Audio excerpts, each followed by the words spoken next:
Bismillahirrahmanirrahim. Assalamualaikum warahmatullahi wabarakatuh. Allahumma sholli ala Muhammad wa ali Muhammad. Alhamdulillah kita berjumpa lagi hari ini, hari yang begitu cerah di pagi hari.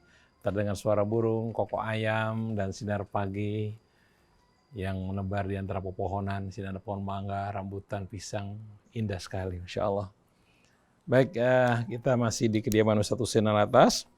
Kita akan jumpa dalam acara tanya jawab, dialog dan tanya jawab bersama Ustadz Husein Alatas. Hari ini Ustadz Hamzah berhalangan, jadi cuma Ustadz Husein aja ya. Beliau sedang sakit, Ustadz Hamzah. Kita doakan mudah-mudahan Allah kasih kesembuhan untuk beliau. Baik, kita mulai acara ini dengan membaca Al-Fatihah. Mudah-mudahan Allah mudahkan kita dalam menghadapi segala macam persoalan. أعوذ بالله من الشيطان الرجيم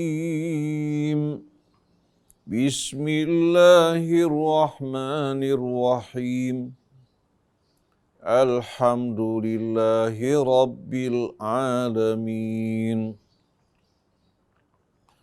الرحمن الرحيم مالك يوم الدين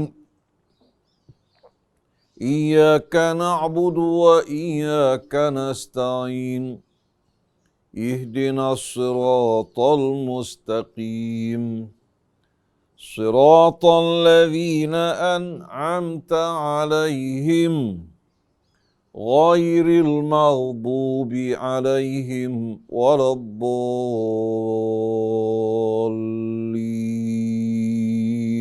Alhamdulillah kita sudah membaca Al-Fatihah. Ada yang tamu lagi yang datang ya. Selamat datang Bapak Bembi dari Tanjung Balai Karimun. Oke, acara ini juga disiarkan ke Radio Latansa Sukabumi, Radio Sela FM di Batam, Radio Habibullah di Banyuwangi, Radio Luciana Number One di Semarang, Radio Mandina di Pontianak, Radio Rasal di Palembang, Radio Rasil dan Mercy di Piungan Yogyakarta, dan radio komunitas di Bondowoso, juga Radio Almas di Magelang. Baik, kita mulai aja acara dialog dan tanya jawab. Pertanyaan pertama datang dari Ibu Rina di Sukabumi. Assalamualaikum Ustadz Husein. Waalaikumsalam warahmatullahi wabarakatuh. Ustadz, ada satu kata di dalam Al-Quran yang posisinya persis di tengah-tengah Al-Quran, yaitu yang berbunyi fal yatalataf. Ada di surat Kahfi ayat 19. Apakah arti dari fal yatalataf? Dan apakah ada maksud Allah menempatkan kata ini pas di tengah-tengah Al-Quran? A'udzu billahi minasy syaithanir rajim. Bismillahirrahmanirrahim. Alhamdulillahi rabbil alamin hamdan katsiran tayyiban mubarakan fih kama yuhibbu rabbuna wa yarda. Allahumma salli wa sallim wa barik ala abdika wa rasulika sayyidina wa nabiyyina Muhammadin wa alihi wa sahbihi wa sallim. Subhanaka la ilma lana illa ma 'allamtana innaka antal alimul hakim. Wa la hawla wa la quwwata illa billahil aliyyil azim. Rabbana zidna ilman wa alhiqna bis salihin. Allahumma rzuqna ilman nafi'a wanfa'na bima 'allamtana wafiqna li amalin salihin yurdika anna waghfir lana wa liwalidayna wa lil mu'minina yawma yaqumul hisab. Rabbana atina min ladunka rahmah wa hayyi' lana min amrina rasyada. Amma ba'du ikhwan, akhwat, pendengar, pemirsa, Bapak, Ibu, saudara, saudari yang dirahmati Allah, Assalamullahi alaikum warahmatullahi wabarakatuh. Alhamdulillah pagi hari ini kita kembali berjumpa di bawah naungan Al-Quran, ditemani oleh Ustadz Muhammad Krisna, Hafidh Niza, ada Pak Bendi, ada Ustadz Hadi, bersama semua kru yang menemani kita pagi hari ini. Begitu pula para pendengar, baik yang mendengarkan siaran langsung kita atau siaran tunda. Semoga Allah Subhanahu wa Ta'ala membuka hati kita semua untuk menerima kebenaran. Istiqamah di atas jalan yang Allah ridhai. Allah menerangi akal kita dengan cahaya wahyunya, meneguhkan iman kita, keyakinan kita. Begitu pula meneguhkan pijakan kita di atas kebenaran yang tidak goyah walaupun menghadapi tantangan bagaimanapun, baik itu dalam bentuk tawaran dunia, pesonanya yang menarik, atau ancaman-ancaman, tindakan-tindakan yang dilakukan oleh mereka-mereka yang tidak menyukai kebenaran. Semoga Allah Subhanahu wa Ta'ala menganugerahkan kita kesabaran, syukur, dan membimbing kita untuk berbuat baik kepada sesama manusia agar dapat betul-betul menjadi tauladan di tengah-tengah umat manusia. Inilah Islam yang diajarkan oleh Allah Subhanahu wa Ta'ala, dicontohkan oleh Nabi-Nya Muhammad sallallahu alaihi wasallam. Ikhwan akhwat yang dirahmati Allah Subhanahu wa Ta'ala. Kalau kita membuka mushaf dalam cetakan yang dicetak di negeri kita pada zaman dahulu, kita temukan mereka menandai garis merah atau huruf yang berwarna merah pada firman Allah Subhanahu wa Ta'ala dalam suratul Kahfi, wal yatalattaf wa la yush'iranna bikum ahada. Innahum iyadharu alaikum yarjumukum aw yu'idukum fi millatihim walan tuflihu idan abada. Tepatnya ini pada ayat 19 dari suratul Kahfi. Kalau kita baca ayat sebelumnya, Allah kisahkan Ashabul Kahfi setelah tidur selama 300 tahun lebih. Begitu mereka bangun, mereka bertanya-tanya, kira-kira berapa lama kalian tertidur? Wa kadzalika ba'atsnahum liyatasaalu bainahum. Demikianlah kami bangkitkan mereka. Ya. Setelah tidur yang cukup lama, ya, agar mereka bertanya-tanya di antara mereka. Kam labithtum? Berapa lama kira-kira kalian tertidur? Qalu labithna yauman aw ba'da yaum. Akhirnya terjadi perdebatan di antara mereka. Sebagian mengatakan paling kita tidur hanya apa? 1 hari atau kurang dari 1 hari. Nah, di sini kita lihat bagaimana Ashabul Kahfi, ya, tidak ingin berdebat, memperdebatkan sesuatu, ya, tanpa apa? Tanpa dasar yang kuat. Selagi kembali kepada dugaan, ya, yang tidak memiliki dasar, maka sebaiknya dikembalikan pada Allah. Langsung yang bijak dari mereka mengatakan qalu, ya, atau hampir dikatakan mereka semua orang-orang yang bijak, qalu rabbukum a'lamu bima labithtum. Daripada kita memperdebatkan masalah ini, ya, dan tidak ada manfaatnya, kembalikan pada Allah. Tuhan kalian lebih tahu berapa lama kalian tertidur. Kalau kita umat Islam pada apa-apa yang sifatnya dhanni, dugaan, dikembalikan pada Allah, tidak mungkin kita ini apa? Bercerai-berai. Tapi yang ada saat ini, mereka menempatkan dhann, dugaan, sama dengan al-haq yang datang dari Allah. Ini bahayanya. Jadi bisa untuk konteks lain juga, Ustaz, ya? Iya. Kita akan lihat dalam suratul Kahfi, Allah kisahkan bagaimana bukan hanya Ashabul Kahfi yang berbeda, tapi orang-orang yang hidup pada masa Rasul, ya, termasuk orang-orang Yahudi juga bertanya-tanya berapa kira-kira jumlah Ashabul Kahfi. Allah ceritakan, sayaquluna thalathatun rabi'uhum kalbuhum. Di antara mereka ada yang berkata bahwa Ashabul Kahfi jumlahnya 3, yang keempat anjingnya. Wa yaquluna khamsatun wasadisuhum kalbuhum rajman bil ghaib. Sebagian lagi bilang Ashabul Kahfi jumlahnya 5, yang keenam anjingnya. Semua itu rajman bil ghaib. Rajman bil ghaib. Apa arti rajman bil ghaib? Rajama yarjumu artinya melontar. Orang kalau melontar melihat sasarannya, ya, beda dengan orang yang melontar serampangan tanpa melihat objeknya. Seperti dari balik dinding. Akhirnya bisa apa? bisa mengenai orang-orang yang tidak diinginkan. Nah, rajman bil ghaib itu sama dengan orang yang melontar ya, satu objek yang tidak terlihat. Begitu juga orang yang berbicara tanpa dasar yang kuat. Wa yaquluna sab'atun wa thaminuhum kalbuhum. Ada lagi yang bilang 7 jumlahnya, yang ke-8 anjingnya. Langsung Allah katakan, Qur Rabbi a'lamu bi'iddatihim ma ya'lamuhum illa qalil. Katakan pada mereka, wahai Rasulullah, dalam menghadapi situasi semacam ini yang sifatnya dugaan, bukan merupakan hal yang pasti. Katakan, Tuhan kalian lebih tahu berapa jumlah mereka. Qul Rabbukum a'lamu bi'iddatihim ma ya'lamuhum illa qalil. Tidak mengetahui jumlah mereka kecuali sedikit. Fala tumari fihim illa mira'an dhahira. Maka jangan kamu berdebat dalam persoalan ini hanya merupakan perdebatan kusir yang tidak bermanfaat. Wala tastafti fihim minhum ahada. Dan jangan sekali-kali kau bertanya pada seseorang mengenai ini.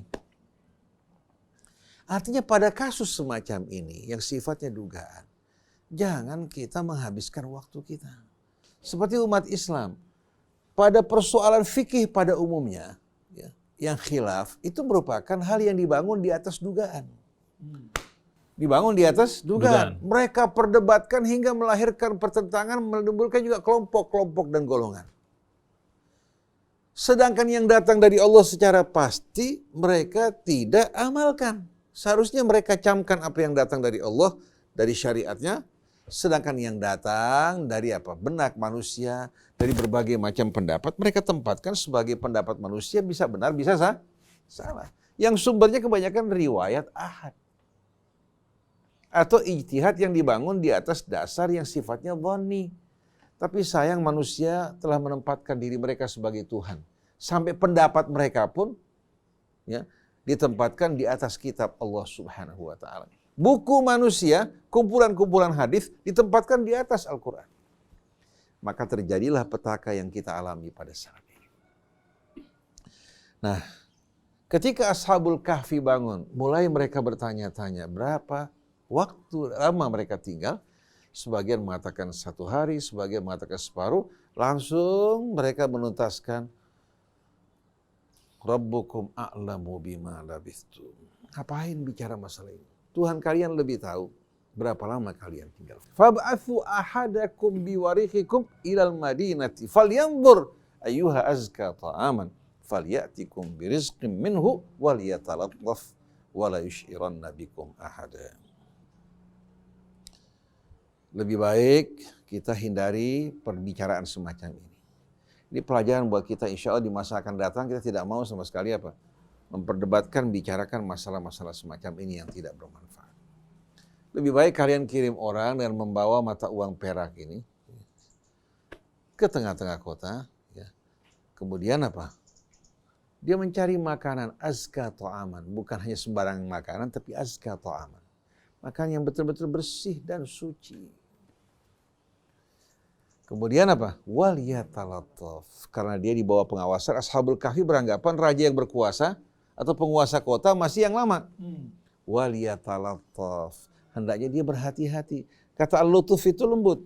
Waliyatalattaf maksudnya dia jangan datang terang-terangan.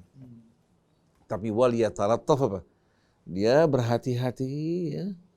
Bersembunyi-sembunyi, ya. Waliyatalattaf wala yush'iranna bikum ahada. Agar orang tidak menyadari kalian yang sedang diburu dan diuber-uber oleh raja kalian. Karena mereka beranggapan ini masih masa di mana raja mereka berkuasa. Innahum in yadhharu alaikum yarjumukum aw yu'idukum fi millatihim. Karena kalau kalian tertangkap lagi oleh mereka, mereka bakal merajam kalian atau mengembalikan kalian ke dalam agama mereka.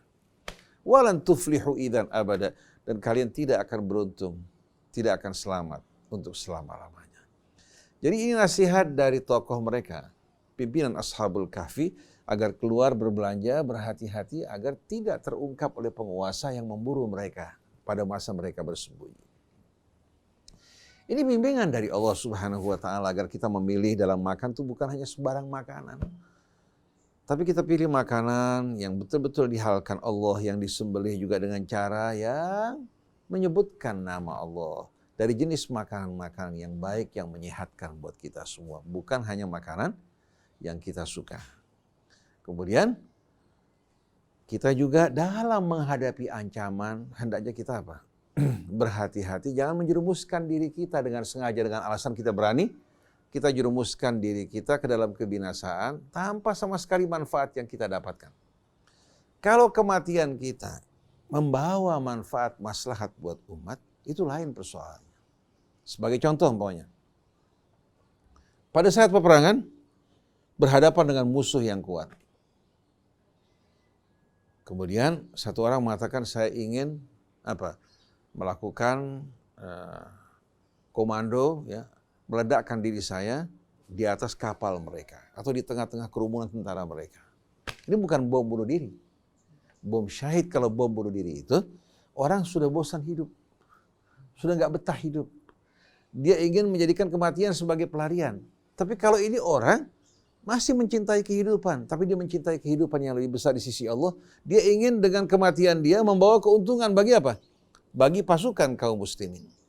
Ketika dia meledakkan diri di tengah-tengah pasukan mereka, satu, tapi menelan korban yang cukup banyak dari pasukan mereka. Itu bermanfaat.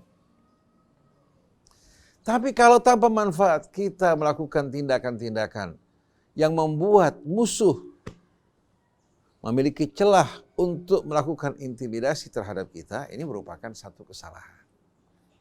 Satu kesalahan yang merugikan kita.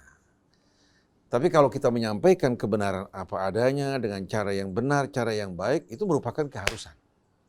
Tapi terkadang ada orang nantang. Begitu mengalami mengalami gangguan dan intimidasi, ternyata dia tidak tahan menghadapi ujian. Akhirnya dia merusak dirinya, juga merusak apa? Merusak juga salah satu kekuatan umat yang merupakan potensi yang Allah berikan kepada umat. Jadi waliyatalattaf, ya, yang menempatkan atau yang melakukan perhitungan bahwa ayat ini berada di tengah-tengah Al-Quran, sebetulnya orang-orang kita di Indonesia. Karena dalam mushaf-mushaf yang dicetak di negara lain tidak kita jumpai sama sekali apa? Waliyatalattaf dengan tanda apa? Merah. Tanda merah. Ini menggambarkan orang Indonesia ternyata juga merupakan orang-orang yang gemar meneliti dan menghitung. Dan mudah-mudahan bukan hanya meneliti, menghitung, juga pandai mengamalkan kebaikan-kebaikan yang Allah Subhanahu wa Ta'ala ajarkan.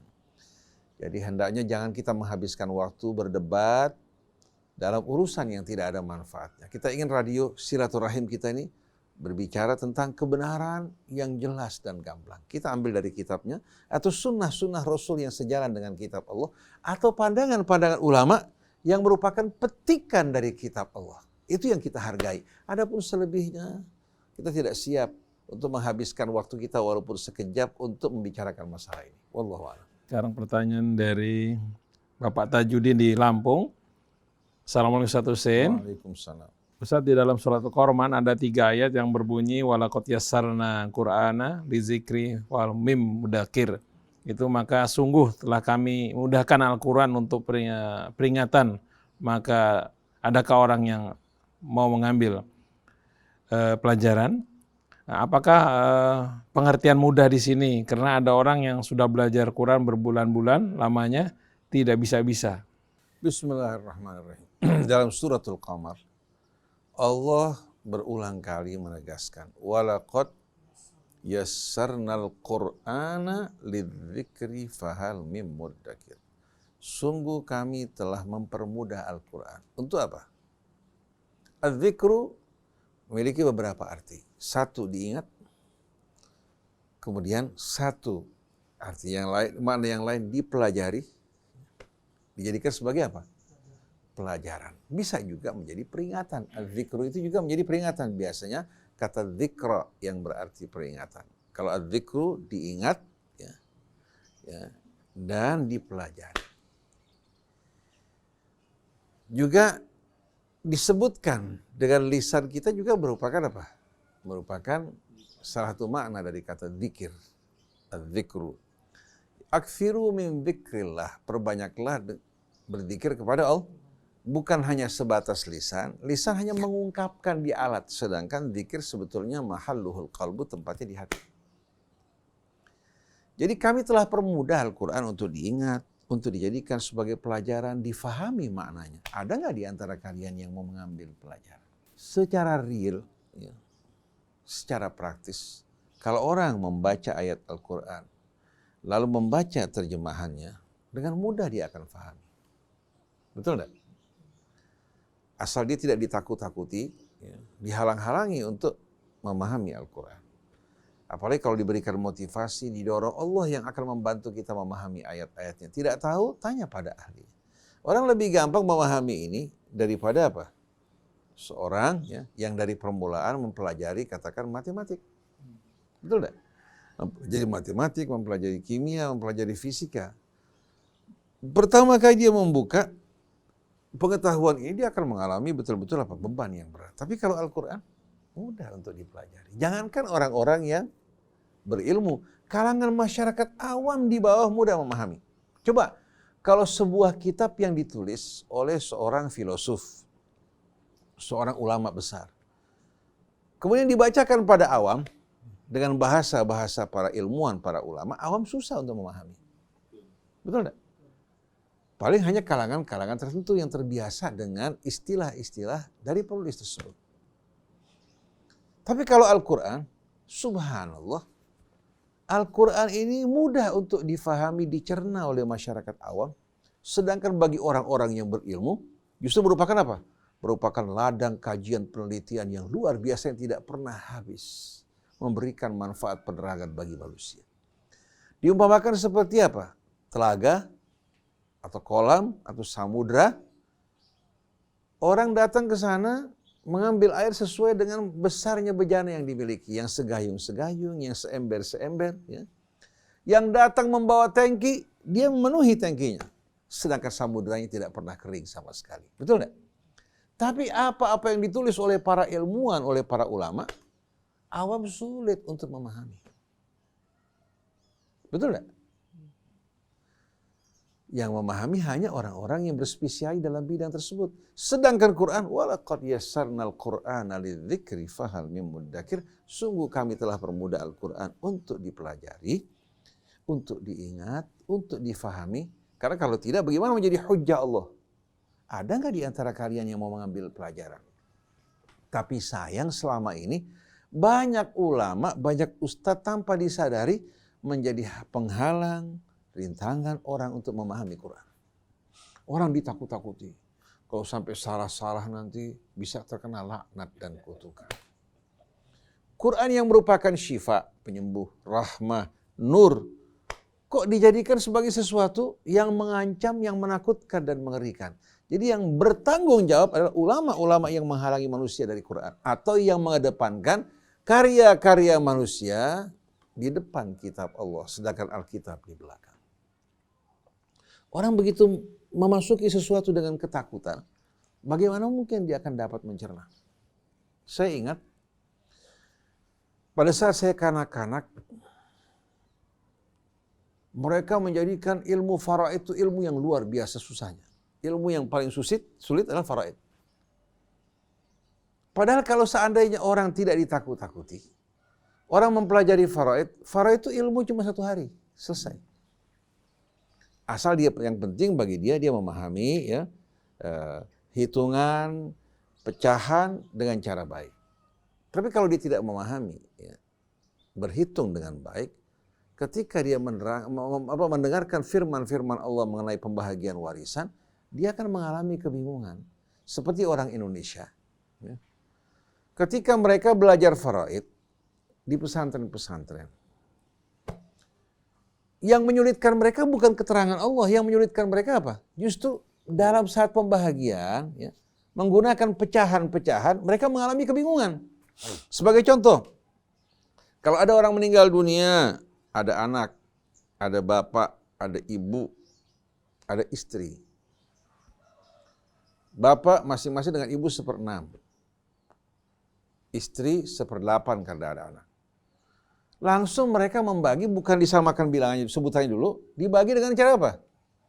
Diserahkan pada ibu 1/6, kepada bapak 1/6, setelah itu sisanya diserahkan pada istri 1/8, sisanya dibagi ke anak. Dengan cara seperti ini apa? Yang mendapatkan pembahagian lebih awal, mendapatkan bahagian lebih besar. Seharusnya 1/6 dari keseluruhan, bukan dari sisa. 1/8 dari keseluruhan, bukan dari sisa. Nah caranya disamakan dulu bilangannya, sebutannya. Nah mereka harus belajar pecahan dalam bahasa Arab. Dalam buku-buku fikih. Sedangkan dalam bahasa Indonesia mereka kesulitan, suruh belajar pecahan dalam bahasa Arab. Akhirnya mereka bilang faraid merupakan ilmu yang paling sulit. Padahal sebetulnya faraid ilmu cuma setengah hari selesai. Lebih susah tajwid. Lebih susah tajwid. Kalau tajwid itu mau nggak mau kan orang yang tidak terbiasa dengan makhraj sebutan, dengan ikhfa, dengan ghunna, dengan panjang pendek butuh latihan panjang kan. Tapi kalau faraid ini asal orang tahu saja, berhitung dengan baik, sekejap dia akan memahami faraid. Begitu juga orang mempelajari mantik, logika dianggap sebagai apa? Sebagai sesuatu yang besar. Padahal mantik itu sebetulnya, logika, hanya merupakan pelajaran yang tidak sulit sama sekali. Dia hanya mempelajari dalalat alfaz, kemudian masuk ke dalam tasawur, setelah itu masuk dalam tasdiq qiyas. Hanya pelajaran sederhana, tapi begitu orang masuk dalam keadaan gentar dan takut, akhirnya apa? Dia merasa dirinya kecil, ilmunya begitu besar. Padahal kalau dia masuk betul-betul dengan percaya diri, semua persoalan dengan mudah difahami. Oleh karena itu, kita belajar berusaha ilmu yang mengajarkan Allah. Nah pada saat kita belajar, kita mulai dengan nama Allah, memohon bantuannya, kita berusaha, insya Allah tidak ada yang sulit kita pelajari. Nah saya melihat berbulan-bulan belajar Quran, susah karena salah belajarnya. Salah belajar, metode belajarnya salah, yang mengajarkan juga apa? Yang mengajarkan tidak mengikuti metode yang benar dalam mengajarkan, baik itu membaca Al-Quran maupun memahaminya. Oleh karena itu ada orang tamat hafidh Quran dari PT IKI, membaca Al-Quran di masjid-masjid besar sebagai imam, tapi tidak memahami isi Al-Quran. Karena yang diajarkan cuma membaca dan menghafal, bukan memahami isinya. Padahal kalau Quran disosialisasikan, dia akan mudah untuk difahami seperti firman Allah, وَلَقَدْ يَسَّرْنَا الْقُرْآنَ لِلذِّكْرِ فَهَلْ مِنْ. Saya mau tanya, orang awam zaman sekarang ini, dibandingkan orang awam jahiliyah, mana yang lebih rendah kualitasnya? Jahiliyah. Zaman jahiliyah, boro-boro tahu wawasan pengetahuan. Kebanyakan dari mereka hidup di tengah-tengah keberhalaan, kejahiliahan, betul enggak? Baca tulis pun tidak mampu. Masa kalah sama orang-orang Arab jahiliyah dulu? Ketika Quran dibacakan mereka faham. Masa orang-orang kita lebih rendah dibandingkan masyarakat jahiliyah? Kan aneh, luar biasa. Jadi guru harus betul-betul memberikan motivasi buat mereka yang belajar Quran, mempelajari ilmu pengetahuan untuk menjelaskan semua itu mudah. Allah berikan kemampuan bagi manusia yang amat menakjubkan. Tapi karena jarang digunakan untuk berpikir, jarang digunakan untuk menganalisis, akhirnya kita hanya dengar apa yang diterangkan orang. Apa aja taklid buta. Betul enggak? Akhirnya gampang diadu domba, dipecah belah umat Islam. Kalau masyarakat jahiliyah dulu, dengan penerangan dari Rasul, dari perpecahan menuju persatuan, kalau sekarang umat manusia yang tadinya rukun, berpecah belah gara-gara racun yang disebarkan oleh ulama-ulama su. Bukan mengajak memahami Al-Quran, malah Quran dijauhkan dari kehidupan mereka, lalu mereka menyerang orang-orang yang mengajarkan Quran. Aneh nggak? Jadi, walaqad yassarnal Qur'ana lidzikri, sungguh kami permudah Al-Quran untuk dapat dipelajari, diingat, difahami. Adakah di antara kalian yang mau mempelajarinya? Shadaqallahul azim, maha benar Allah, yang salah kita. Baik dalam mengajarkannya, dalam metode belajarnya, akhirnya membuat yang mudah menjadi sulit buat kita semuanya. Wallahu a'lam. Baik, selanjutnya dari Bapak Ade di Palembang. Assalamualaikum Ustaz Husin. Waalaikumsalam. Ustaz, apakah arti Nur Muhammad? Kalau kita mendengar istilah Nur Muhammad,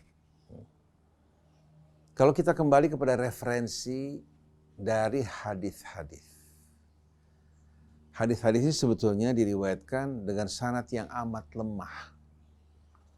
Yang meriwayatkan hadis ini termasuk dikenal sebagai al-wadda'un, orang-orang yang suka membuat hadis-hadis palsu. Mereka mengatakan bahwasannya yang pertama diciptakan Allah Subhanahu wa taala sebelum Allah menciptakan segala sesuatu adalah Nur Muhammad. Lalu selainnya diciptakan berasal dari Nur Muhammad, termasuk kakek kita Adam, Hawa dan semua diciptakan dari Nur Muhammad. Tapi hal ini tidak diterangkan dalam Al-Quran. Padahal merupakan hakikat yang besar. Allah terangkan bahwa kita diciptakan ya dari asal usul yang sama, diciptakan dari tanah, diterangkan Al-Quran. Tapi Allah tidak menerangkan sama sekali bahwasannya alam semesta yang diciptakan dari Nur Muhammad. Lalu mereka juga menambahkan riwayat yang lain, dan riwayat ini juga diriwayatkan dari apa? Dari sumber-sumber yang penuh kebohongan. Laulaka lama khalaqtul aflak. Kalau bukan karena kamu, aku tidak akan menciptakan alam semesta dan seluruh isinya. Ini hadis terdapat dalam buku-buku yang lemah, diantaranya ditulis oleh As-Sayuti, dalam Al-Khasaisul Kubra dan lain sebagainya. Dan banyak dikumandangkan oleh para penceramah-penceramah yang tidak sama sekali menguasai Al-Quran maupun ilmu hadis dengan benar. Jadi hal ini tidak dapat dijadikan sebagai sebagai pegangan bagi kita semua yang diperintahkan untuk mengikuti al-haq, bukan mengikuti dugaan-dugaan yang tidak memiliki dasar. Jadi hadis yang mengatakan bahwa seluruh alam semesta, bahkan seluruh makhluk diciptakan dari dari nur Nabi kita Muhammad SAW, bukan merupakan satu hal yang bersumber dari kebenaran. Tapi riwayat-riwayat yang menerangkan hal ini semuanya riwayat-riwayat yang tidak memiliki dasar kebenaran, diriwayatkan oleh mereka yang biasa membuat hadis. Nah, kita mesti waspada. Menyimpangnya ajaran Nasrani, penyimpangan yang terjadi pada ajaran Nasrani, itu berawal dari apa? Berawal dari toleransi yang dilakukan oleh kalangan-kalangan pengikut gereja Paulus, Pauline Church di Roma. Karena pada saat sebelumnya terbagi dua, ada gereja Rasul, ada gereja Paulus. Gereja Paulus di Roma, gereja Rasul ya, seperti di Mesir, di berbagai macam wilayah, semuanya meyakini bahwa Yesus sebagai Rasul, bukan sebagai anak Tuhan. Lalu pada tahun 325 Masehi, Konstantinopel diangkat sebagai raja. Kemudian tokoh-tokoh gereja ya, yang berusaha untuk mengawinkan ajaran kaum pagan dengan ajaran samawi, mereka mengatakan bahwa dewa matahari sebetulnya itu merupakan gambaran daripada Yesus. Yesus dengan dewa matahari sama. Oleh karena itu kita lihat Sunday merupakan hari ya, penyembahan terhadap dewa matahari dijadikan sebagai hari hari ibadah mereka, bukan lagi hari Sabat seperti yang diajarkan dalam agama agama Yahudi, di mana hari Sabat itu merupakan hari suci, orang tidak boleh bekerja sama sekali. Dialihkan kepada hari Minggu atau Sunday karena di situ merupakan hari penyembahan mereka terhadap dewa matahari. Kemudian mereka mengatakan bahwasannya Yesus ini bukan hanya Rasul, tapi dia merupakan anak Tuhan. Diturunkan ke bumi untuk menghapus dosa umat manusia. Nah, pada tahun 325 Masehi di tempat yang bernama Nisya, ya, di wilayah Turki, mereka mengundang seluruh tokoh gereja, baik pengikut gereja Paulus, gereja Rasul, untuk menghadiri pertemuan besar di bawah asuhan prakarsa dari Konstantin. Tahu-tahu tokoh-tokoh gereja Paulus mengumumkan bahwa Yesus sebenarnya adalah anak Tuhan. Anak Tuhan. Dari formasi ketuhanan yang terdiri dari 3, Bapa, kemudian Anak, dan Ruh Kudus. Tahu-tahu mereka menegaskan bahwa ini merupakan keputusan yang tidak dapat diganggu-gugat. Dan diminta semua para wakil gereja, baik gereja Rasul maupun gereja Paulus, untuk menerima hal ini. Sebahagian tokoh-tokoh pengikut gereja Rasul menolak. Mereka meninggalkan pertemuan, tapi di tengah jalan banyak yang dibantai dari mereka. Karena menolak keputusan yang diputuskan oleh gereja Paulus yang didukung oleh kerajaan Romawi untuk menegaskan bahwa Yesus adalah anak Tuhan. orang-orang awam beranggapan ini kemuliaan bagi Yesus. Dari Nabi, Rasul, menjadi anak Tuhan. Nah begitu juga banyak orang-orang Islam kita jumpai, disesatkan, disimpangkan juga dengan cara yang sama. Mereka menempatkan Nabi kita Muhammad SAW dalam tempat kedudukan apa? Yang tidak layak buat dirinya. Dia merupakan manusia mulia. Suri taulannya sebaik-baiknya, tapi dia manusia, bukan Tuhan. Oleh karena itu dalam riwayat-riwayat mereka, sebagian ahli hadis mengatakan di hari kemudian nanti Allah menyediakan tempat di samping arasnya, di arasnya untuk Nabi kita Muhammad SAW. Ini semua merupakan kebohongan. Tapi orang-orang yang demen cerita-cerita yang indah, Al-Qassasun demen dalam ceramah mereka menceritakan hal ini, sedangkan Quran diabaikan. Nah kalau Nur Muhammad yang disebutkan Al-Quran adalah Al-Quran. Qad ja'akum minallahi nurun wa kitabum mubin. Yahdi bihillahu man ittaba'a ridwanahu subulas salam wa yukhrijuhum minadh-dhulumati ilan nur wa yahdihim ila siratim mustaqim. Telah datang kepada kalian nur dari Allah dan kitab yang memberikan penerangan. Nah, kitab dengan Nabi ini merupakan apa? Merupakan kesatuan yang tak dapat dipisahkan. Kitab sebagai konsep, Nabi yang menghayati ya, dan menjelmakan konsep tersebut dalam kehidupannya. Saling bertalian satu dengan lainnya.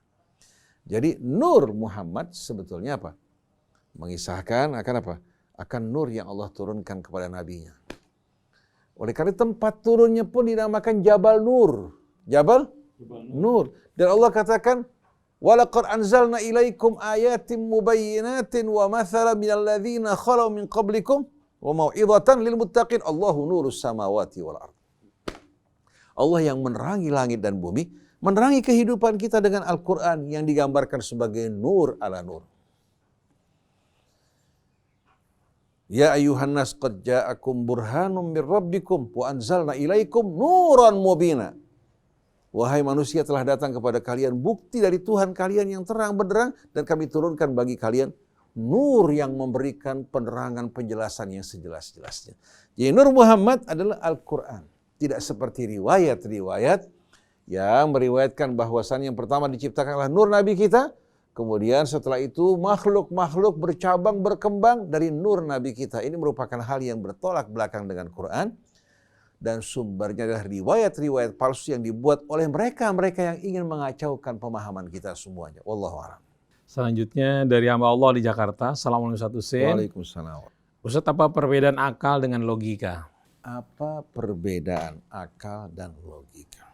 Kalau kita perhatikan bersama-sama, Allah Subhanahu wa taala ya, menyebutkan akal dalam ayat-ayat yang amat banyak. Contohnya inna fi khalqis samawati wal ardi wa ikhtilafil laili wan nahari la ayatin. Inna fi khalqis samawati wal ardi wa ikhtilafil laili wan nahar wal fulkil lati tajri fil bahri bima yanfa'un nas. Wa ma anzalallahu minas sama'i min ma'in fa ahya bihil arda ba'da mautiha. Wa batha fiha min kulli dabbah wa tasrifir riyahi was sahabil musakhkhari bainas sama'i wal ard la ayatin liqaumin ya'qilun. La ayatin liqaumin ya'qilun. Sesungguhnya pada ciptaan langit dan bumi, perubahan malam dan siang yang silih berganti, bahtera yang mengarungi lautan yang membawa manfaat yang amat banyak bagi umat manusia. Apa yang Allah turunkan dari butiran-butiran air hujan, lalu Allah menghidupkan tanah-tanah yang tadinya mati setelah kematiannya. Dan Allah mengembangbiakkan hewan-hewan, binatang-binatang yang melata di atas permukaannya. Kemudian juga bagaimana Allah mengatur angin bertiup, ya, berpindah-pindah dari arah-arah yang berbeda. Terkadang dari barat ke timur, terkadang dari timur ke barat, terkadang dari utara ke selatan, terkadang dari selatan menuju utara. Dengan aturan yang penuh hikmah. Dan awan-awan yang ditudukkan di antara langit dan bumi dengan adanya atmosfer kita, awan tidak menguap meninggalkan bumi kita hingga menyediakan kebutuhan air kita. Semua itu merupakan tanda-tanda bagi orang-orang yang menggunakan akal mereka. Allah Subhanahu wa taala juga berfirman dalam suratul Hajj, "Afalam yasiru fil ardh." Awalam yasiru fil ardi fatakuna lahum qulubun yaqiluna biha aw adhanun yasma'una biha. Apa mereka tidak melakukan pesiar di atas muka bumi? Tapi bukan sembarang pesiar, hanya melihat-lihat ke sana kemari, tapi tidak mengambil pelajarannya. Tapi Allah katakan, apakah mereka tidak melakukan pesiar di muka bumi hingga mereka memiliki kalbu-kalbu yang dapat mereka gunakan untuk berakal? Atau pendengaran-pendengaran yang dapat mereka gunakan untuk apa? Untuk mendengar dan belajar. Fa innaha la ta'mal absar walakin ta'mal qulubul lati fis sudur. Sesungguhnya yang buta ini bukan apa? Bukan mata ini, tapi kalbu-kalbu yang terdapat dalam dada. Kalau tidak digunakan, di saat kalbu mengikuti dipenuhi oleh hawa nafsu, maka akal akan terhijab, tidak bekerja. Tapi di saat kalbu kita terbuka, kita melihat, kita mendengar, kita berpikir, kalbu kita terbuka untuk menerima kebenaran. Dengan sendirinya, kalbu kita akan diterangi oleh cahaya Allah yang terang benderang. Dan Allah tidak menciptakan sesuatu pada manusia yang lebih mulia dari akal. Allah tidak menciptakan sesuatu, ma khalaqallahu syai'an afdhala minal aqli. Allah tidak menciptakan sesuatu pada manusia ini yang lebih mulia dari akal. Karena dengan akal dia menjadi mukallaf. Menjadi seorang mukallaf. Dengan akal Allah akan mengadili dirinya. Kenapa kamu lakukan ini? Padahal kamu tahu ini tidak benar. Jadi dengan akalnya dia menjadi seorang mukallaf. Dan Al-Quran diturunkan Allah untuk berbicara kepada akal manusia. Orang punya penglihatan, punya pendengaran. Kalau akalnya nggak bekerja, sama dengan hewan. Kambing punya pendengaran enggak? Punya penglihatan. Betul enggak? Tapi Allah tidak berikan mereka akal seperti manusia. Di mana semua perilaku mereka naluri yang diwahyukan Allah. Seperti Allah mengatakan, wa auha ilan nahli anittakhidhi minal jibali buyutan wa mimma ya'rishun. Ketika lebah-lebah bekerja, itu merupakan naluri yang diilhamkan Allah Subhanahu wa taala. Beda dengan apa yang dilakukan manusia. Allah berikan akal. Akal yang betul-betul merupakan hujjah Allah yang kelak akan membuat diri jadi tanya kalau tidak diberdayakan secara baik. Tapi nafsu sama setan bekerja sama, menutupi akal manusia. Oleh karena itu, orang yang tahu bahwa merokok itu merugikan, kemudian masih dihisap. Saya dulu lama menghisap rokok. Pada saat saya melakukan berarti saya tidak menggunakan akal saya. Betul tidak? Orang tahu minuman keras merugikan, dia minum, berarti dia tidak berakal. Ada orang tahu bahwa dia bisa menyalurkan syahwatnya bersama wanita yang bukan pasangannya, ya, merupakan hal yang membawa penderitaan batinnya maupun apa? Maupun penyakit yang akan muncul akibat penyimpangan seksual semacam ini. Sebetulnya bukan hanya orang-orang Islam, orang di luar Islam tahu perzinaan itu sebetulnya apa? Buruk. Begitu juga homoseksual juga merupakan hal yang buruk. Oleh karena itu Vatikan menolak hal ini. Termasuk juga aborsi. Ditolak oleh Vatikan, dianggap sebuah kejahatan. Jadi antum lihat, ini merupakan hal yang difahami sebagai basic knowledge yang ditanamkan Allah menjadi fitrah dalam hatinya. Tapi kalau dia sudah tahu dia melakukan, berarti apa? Dia tidak berakal atau tidak sempurna akalnya. Kalau dia betul-betul berakal, maka akal akan menahan dirinya dari perbuatan yang tidak senonoh. Oleh karena itu, kata akal dalam bahasa Arab, aqala yaqilu, artinya mengikat dan menahan. Satu orang membawa ontanya ke masjid, dilepaskan tanpa diikat. Rasulullah, kenapa kamu gak ikat? Dia bilang, saya bertawakal kepada Allah. Rasulullah bilang, ikat dulu, baru setelah itu tawakal. Begitu juga, menghadapi COVID, jaga diri kamu, kebersihan kamu. Di saat di tempat-tempat umum kamu menggunakan masker, setelah itu baru tawakal pada Allah. Jangan masuk di tengah-tengah orang-orang yang sedang sakit, kemudian mengatakan, ana tawakkal ala Allah. Ini salah namanya. Itu Salah, bukan tawakal tapi mencoba-coba Allah Subhanahu wa taala atau menantang Allah dengan takdirnya. Jadi kata aqala yaqilu ya, artinya menahan dan mengikat. Iqilhu thumma tawakkal 'ala Allah. Oleh karena itu, pengikat kepala kalau orang-orang Saudi menggunakan sorban, ya. Pengikatnya namanya apa tuh? Igal. Namanya igal. Itu yang mengikat dan menahan. Oleh karena itu, di saat akal seseorang bekerja, tidak mungkin dia akan melakukan perbuatan yang tidak senonoh. Tapi kalau tidak bekerja, karena nafsunya menjadi imam dan memegang kendali, maka pada saat tersebut apa? Pada saat tersebut, orang tersebut di hadapan Allah bertanggung jawab. Karena setelah dia tahu, ternyata dia tidak beramal sesuai dengan pengetahuannya. Nah, saya ingin bertanya, di saat orang memahami alam raya dan seluruh isinya, bagaimana penuh keselarasan, keserasian, keharmonian, dan keseimbangan. Kalau ada kemungkinan Tuhan yang lain di alam raya, pasti akan apa? Akan terjadi kerusakan. Pertarungan di antara Tuhan-Tuhan yang bermacam-macam. Setelah manusia memahami hal ini, manusia masih menyembah selain Allah. Kira-kira dia gunakan akalnya apa tidak? Tidak. Para pemimpin kita di atas, para wakil rakyat, para ulamanya semua, Allah berikan mereka akal untuk berfikir. Allah berikan mereka lisan untuk berbicara, mata untuk melihat, telinga untuk mendengar. Juga Allah Subhanahu wa taala berikan berbagai macam potensi yang tak terhingga. Rezeki mereka semua datang dari Allah. Tahu-tahu setelah mereka tahu semua ini, mereka apa? Menolak untuk tunduk pada Allah. Menolak untuk menerima kitab Allah yang Allah jadikan sebagai pedoman hidup. Ketika mereka berhadapan dengan Allah di hari kemudian nanti, mereka bertanggung jawab tidak? Bertanggung jawab. Oleh karena itu, Maha Suci Allah ketika berfirman apa? Untuk membuktikan tentang kebangkitan manusia. Fasubhanallahi hina tumsuna wa hina tusbihun.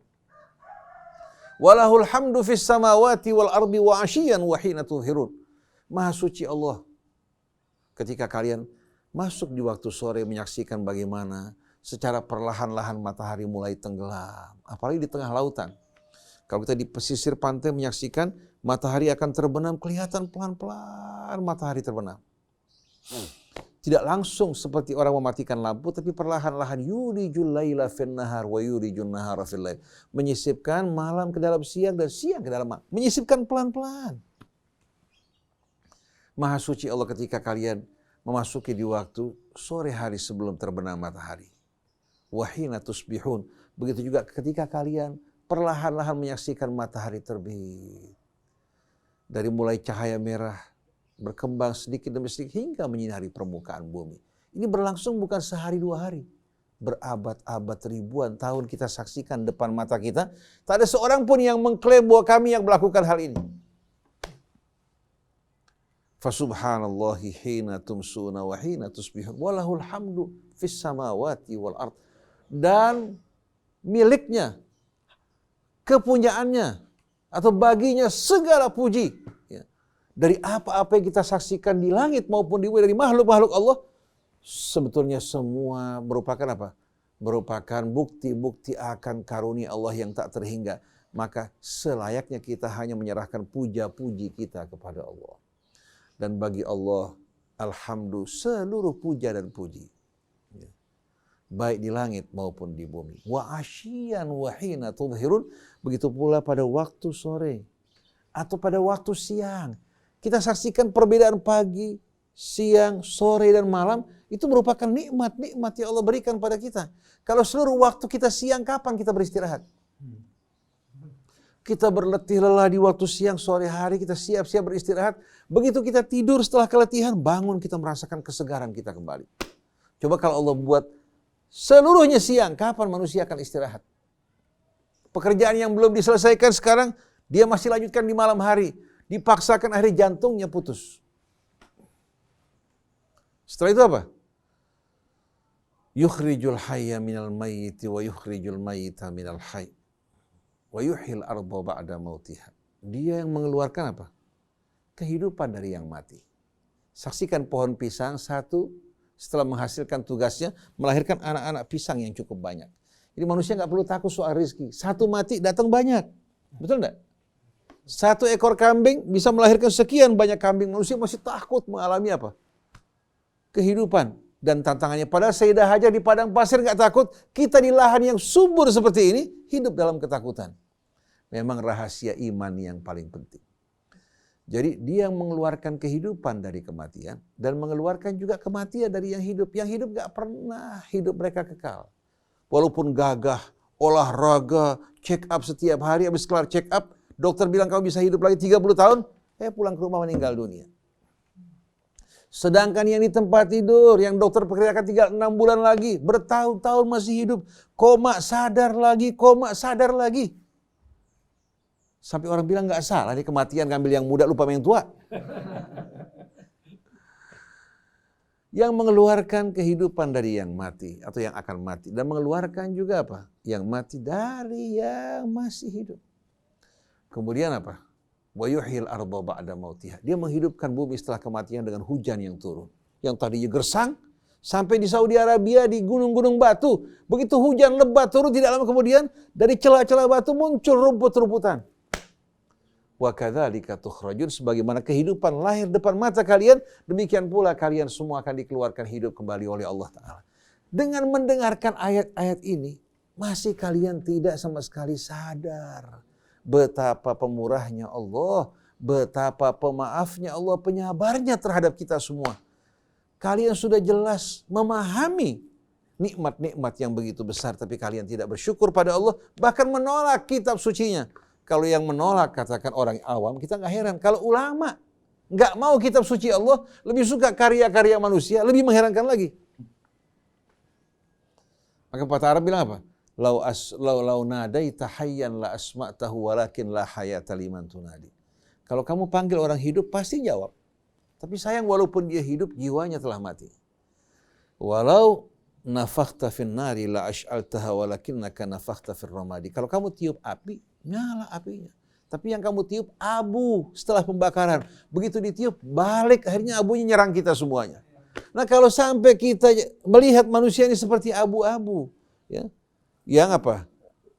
Abu-abu yang bertaburan, suatu tertiup oleh angin, betapa mengenaskan manusia yang berakal, yang diberikan potensi yang berbagai macam, tapi masih tidak menyadari nikmat Allah. Oleh karena itu ashab dalam kisah suratul Kahfi, dua orang yang diberikan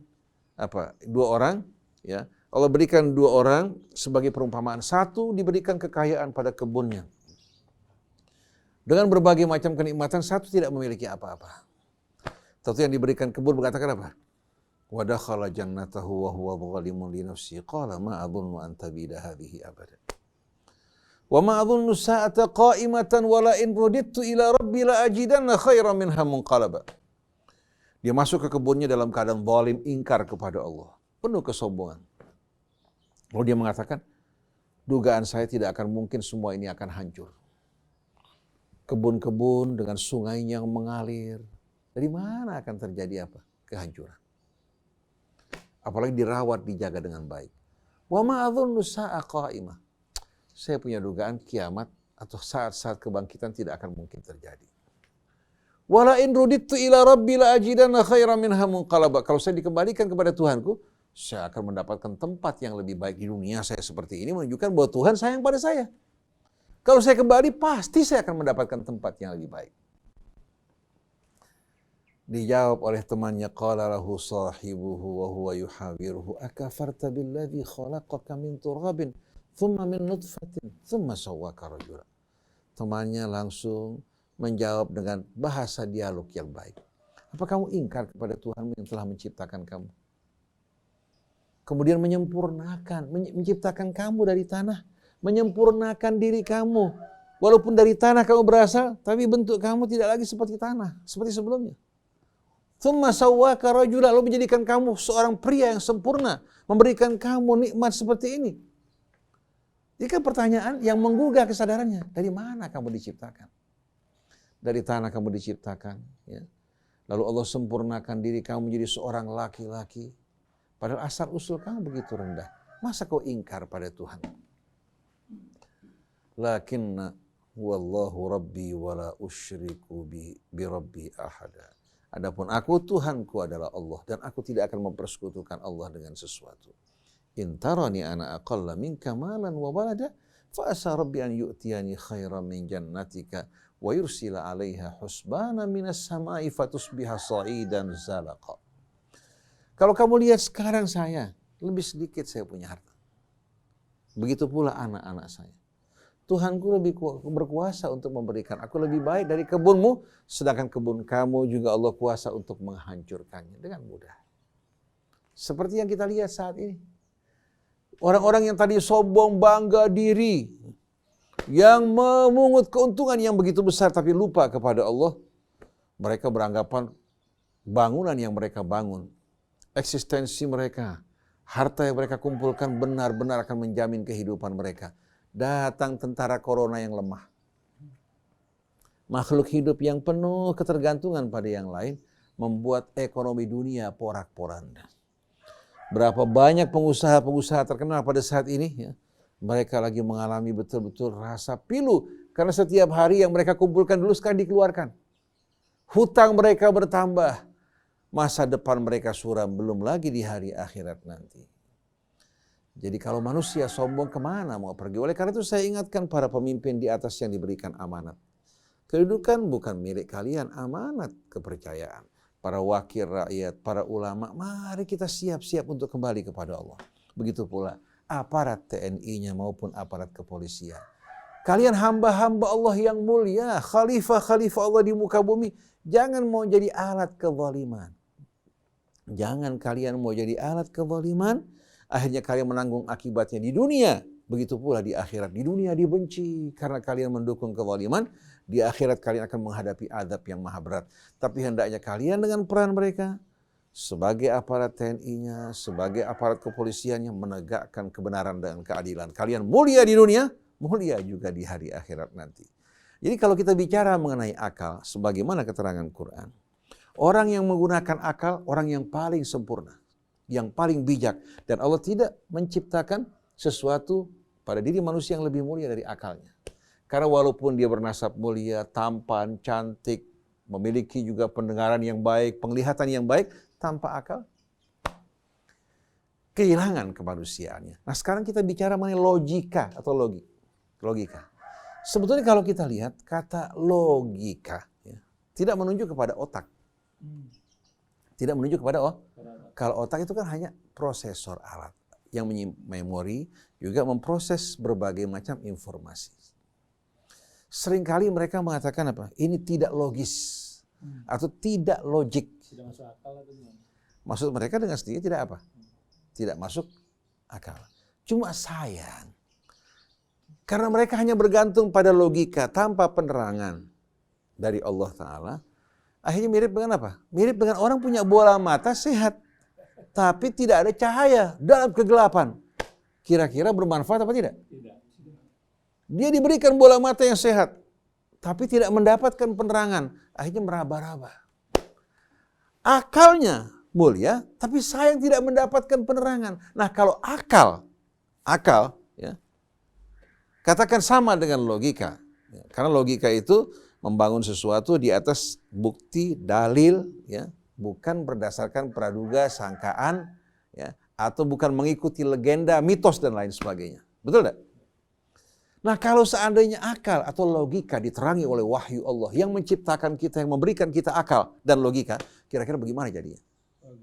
Kalau tidak, walaupun tampan, gagah, cantik, menawan, diberikan mata, tapi nggak dapat penerangan. Waman apa? Yahdillahu wa nurihi may yasha. Allah memberikan hidayah, ya. Dengan cahayanya siapa yang Allah kehendaki yang mau berfikir. Tapi sebaliknya, wa man lam yaj'alillahu lahu nuran fama lahu min nur. Orang yang tidak diberikan nur oleh Allah, dia tidak akan mendapatkan nur dimanapun juga. Dia mempelajari matematika, mempelajari biologi, mempelajari fisika, bisa terbang keluar angkasa.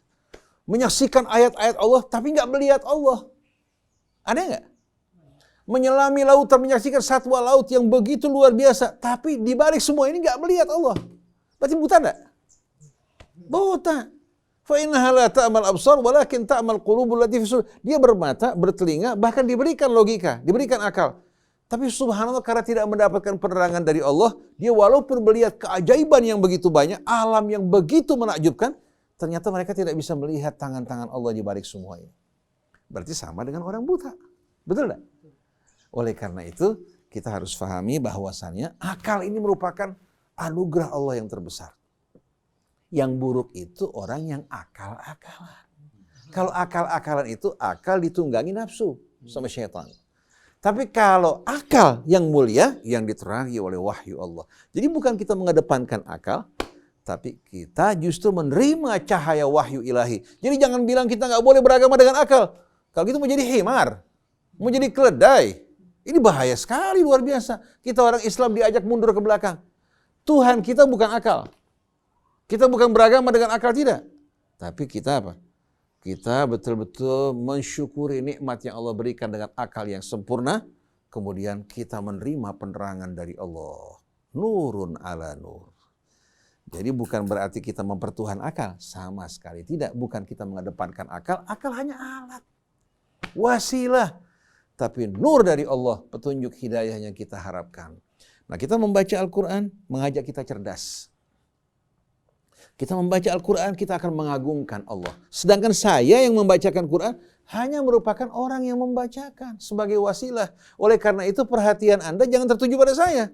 Tertuju pada apa? Al-Quran. Tapi kalau saya mengajarkan karya-karya saya, tulisan saya, maka Anda tertuju pada saya. Oleh karena itu, kita di Rasil tidak mengajak Anda untuk menjadi pengikut Ustadz Husain atau pengikut Ustadz Fulan atau menjadi jamaah Rasil yang buta dan fanatik, tidak. Tapi mengajak para jamaah pendengar semua bersama kita untuk berjalan menuju Allah Subhanahu wa taala di bawah bimbingan Al-Qur'an Al-Karim. Jadi mengajak Anda untuk cerdas, berakal, berfikir, mendengar, melihat. Jangan selamanya kata orang. Selamanya kata padahal Allah bilang walaqad yassarnal Qur'ana lidzikri fahal mim muddakir. Mudah-mudahan jelas bagi kita semuanya, wallahu a'lam. Baik, ada satu pertanyaan lagi terakhir ini dari Bapak Iqbal di Banyuwangi. Assalamualaikum Ustadz Husain. Waalaikumsalam warahmatullahi wabarakatuh. Islam akan terpecah menjadi 73 golongan. Bukankah di Quran diketahui bahwa di surat Ali Imran ayat 110 Islam adalah umat yang terbaik. Umat Islam adalah umat yang terbaik. Bismillahirrahmanirrahim. Ada sebuah riwayat dari hadis ya, yang ahad juga. Hadis ahad ini ya, sebahagian mensahihkan, sebahagian mendhaifkan hadis ini. Kalau saya termasuk yang menganggap hadis ini menggambarkan kebenaran. Dalam riwayat tersebut disebutkan iftaraqatil yahud ila 72 firqah, ila 71 firqah. Orang Yahudi terpecah belah menjadi 71 golongan. Waftaraqatin nasara ila 72 firqah. Orang Nasrani terpecah menjadi 72 golongan. Wasataftariqu ummati ila 73 firqah, dan umatku akan terpecah menjadi 73 golongan, kulluha finnar. Semuanya dalam neraka illa wahidah. Maksud ayat hadisnya apa? Kata 70 bukan menggambarkan apa? Bilangan 70 ya. Tidak, tapi menggambarkan jumlah yang banyak. Umat Yahudi terpecah menjadi 71 golongan, artinya menggambarkan jumlah yang begitu banyak. Kata 70 dalam Al-Quran disebutkan apa? Istaghfir lahum aw la tastaghfir lahum. Wa in tastaghfir lahum 70 marratan falan yaghfirallahu lahum. Silahkan kau mohon ampun atau tidak wahai Rasulullah untuk mereka. Walaupun kamu mohon ampun 70 kali, Allah tidak akan ampuni. Bagaimana kalau 75? Sama. Ini 70 maksudnya sebanyak apapun kamu mohon ampun. Begitu juga orang Yahudi terpecah dalam jumlah yang banyak. Digambarkan 71 golongan. Sedangkan umat Nasrani terpecah menjadi 72. Artinya lebih banyak daripada perpecahan di umat Yahudi. Begitu juga umat Nabi kita Muhammad akan terpecah 73 golongan. Artinya jumlahnya lebih besar. Semua yang berpecah belah, yang bercerai-berai, yang bergolong-golongan di neraka tempatnya kecuali satu, yang bersatu dalam Islam. Yang bersatu dalam Islam, yang nggak bergolong-golongan. Karena begitu orang berserah diri pada Allah, ya, dia tidak akan pernah sama sekali apa? Tidak pernah akan bangga diri, menonjolkan diri. Dia akan betul-betul merasa semua yang bersyahadat an la ilaha illallah saudaranya. Kalau ada yang salah, perbaiki. Kalau dia mau juga berkomunikasi, berdialog dengan cara baik. Tapi yang bergolong-golongan, sesat, kafir, betul enggak? Rasulullah mengajak orang masuk surga, kalau mereka enggak, dorong orang masuk neraka. Jadi semua yang bergolong-golongan pasti berfanatik enggak? Semua yang bergolong-golongan ini semuanya dalam api neraka, kecuali satu. Yang betul-betul beriman kepada Allah, berserah diri kepadanya. Dia bukan hanya bersatu dengan orang yang hidup dengan zamannya, bersatu dengan para pengikut Isa yang setia. Bersatu dengan kafilah Yahya, Zakaria, bersatu dengan kafilahnya siapa? Sulaiman, Daud, bersatu dengan kafilahnya juga Musa dan Harun, bersama Ishak, bersama Yakub, bersama Ishak, bersama Ibrahim. Begitu juga yang melalui jalur Ismail Nabi kita Muhammad sallallahu alaihi wasallam, la nufarriqu baina ahadin min rusulih. Sebagaimana tidak membeda-bedakan di antara para rasul, kita juga yang beriman enggak membeda-bedakan di antara orang yang mengikuti para rasul. Yang enggak mau bersatu, yang bergolong-golongan, yang berpecah belah, Allah bilang, wala takunu minal musyrikin. Jangan tergolong dari orang musyrik. Minal ladzina farraqu dinahum wa kanu syi'a. Orang-orang musyrik ini yang bergolong-golongan memecah belah agama mereka, kullu hizbin bima ladaihim farihun. Tiap golongan merasa bangga dengan apa yang ada pada mereka.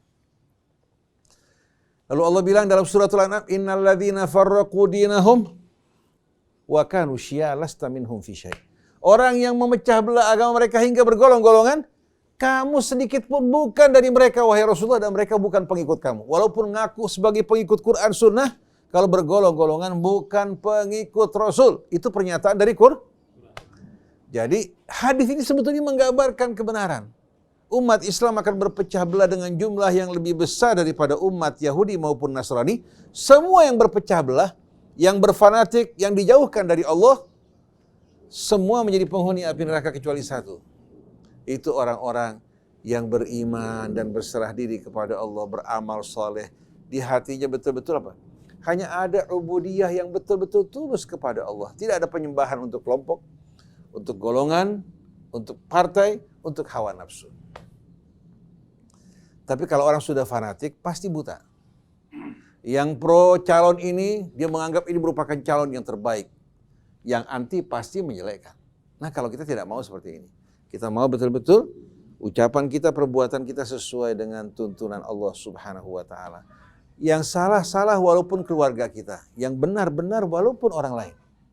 Ini yang harus kita tegakkan. Jadi mari bersama-sama umat Islam, apapun organisasi Anda, yang NU-nya, yang Muhammadiyahnya, yang Persisnya, yang PKS-nya, mari bersama-sama kita berserah diri pada Allah. Sedangkan organisasi Anda hanya merupakan wadah. Bahwa umat Islam umat yang terbaik di urat asal Al-Imran 110. Yaitu yang mengajak kepada yang ma'ruf, yang mencegah dari yang mungkar, yang beriman pada Allah. Bukan yang bergolong-golongan. Karena bergolong-golongan ini mungkar. Bergolong-golongan sedangkan bersatu, itu merupakan ma'ruf. Betul enggak?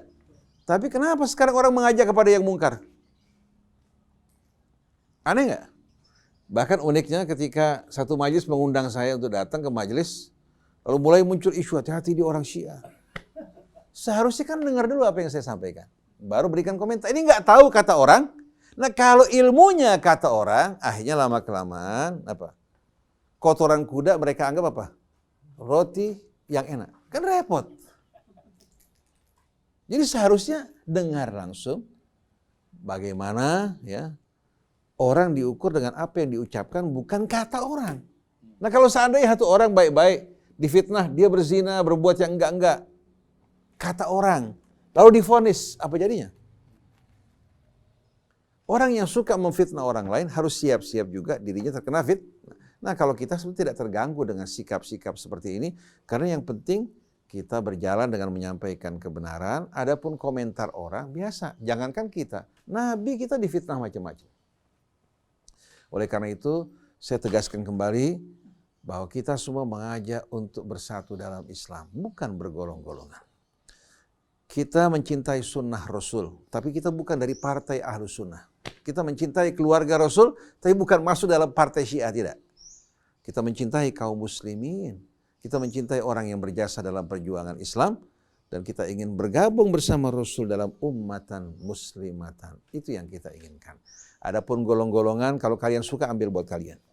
Jangan kasih saya, ambil sendiri, tapi pertanggungjawabkan di hadapan Allah.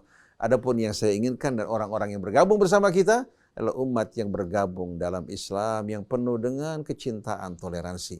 Tapi di saat menghadapi orang-orang kafir yang mengancam, menantang kita, kita menunjukkan betul-betul sikap kita yang tegas.